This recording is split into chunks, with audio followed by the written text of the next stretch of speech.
ACT-1, the front line. War engulfs the continents. Vitra war mechs clash with draconic strike wings. Arthur commands the Alliance of Light. In a surprise assault, Tessa is captured. Deep in a Vitra laboratory, the Fate Order remnants, posing as scientific advisors, reactivate her suppressed memories, twisting them so she believes Grey abandoned her as she bled out centuries ago. Arthur senses her aura through the realm veins. His forces prepare an infiltration to bring her back. Meanwhile, Dean Reeves' mind begins to fracture under strange visions, his old life as Derek surfacing, while unseen operatives of the Fate Order whisper that Arthur intends to annihilate the Vitra. ACT-2. Arthur, Miles, and Kisha infiltrate the Vitra front. They find Tessa reborn as the Witch of Blades, commanding cyber mages. Her combat style mirrors Arthur's perfectly. Their duel is a storm of mana and plasma, with every strike, shards of memory flash between them. Greater than Tessa. You left me to die, Grey. Arthur. I crossed death itself to find you. Miles discovers the Fate Order's seal within Vitra command files, proof the terrorist group that killed Grey still exists and now manipulates the Empire. He also uncovers his heritage. Dean Reeve is his father. He confronts Dean Reeve, forcing him to question the voices driving the war.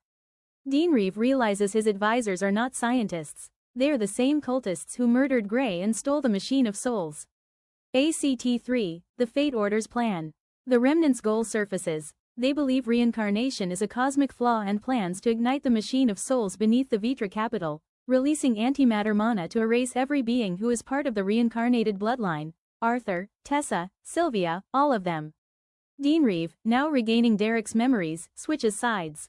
He convinces Miles he is the real version who is supposed to have existed.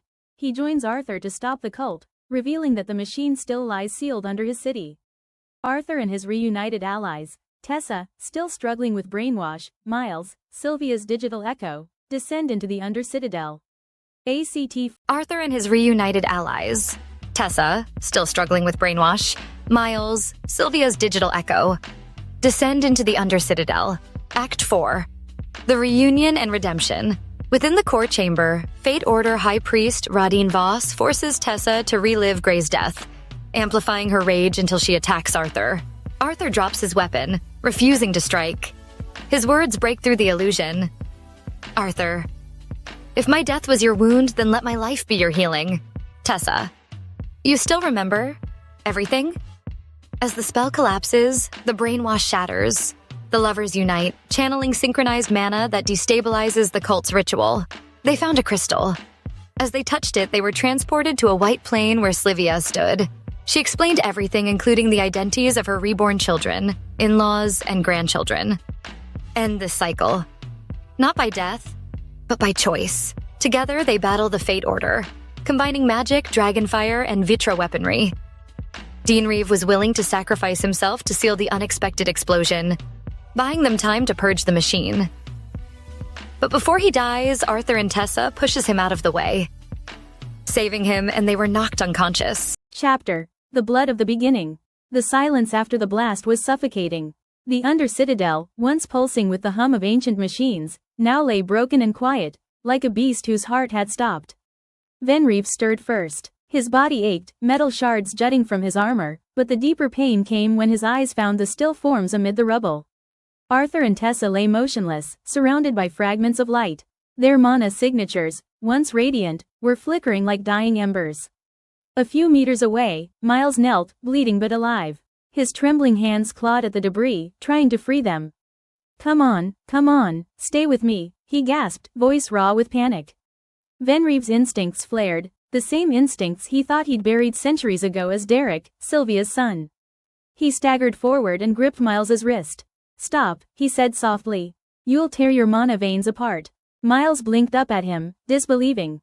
Father. For a heartbeat, the world stood still. Then Venrive exhaled and placed his palm over Miles's hands. Golden threads of light spread from his skin, healing magic, warm and steady. The others, Arthur's soldiers, the royal families of Eleanor and Antalisa, even the dwarves of Singfield, stood frozen.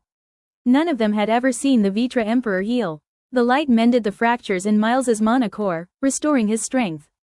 When Miles looked at him again, the steel of resentment had melted into something else, recognition. Help me lift them, Venrive said. Together, father and son moved the fallen stones. Miles carried Tessa in his arms, her silver hair veiled in dust and light. Venrive lifted Arthur, his cloak torn but his expression at peace, as though even unconscious, he was still guarding her. When they laid them upon a clear patch of smooth obsidian floor, the surviving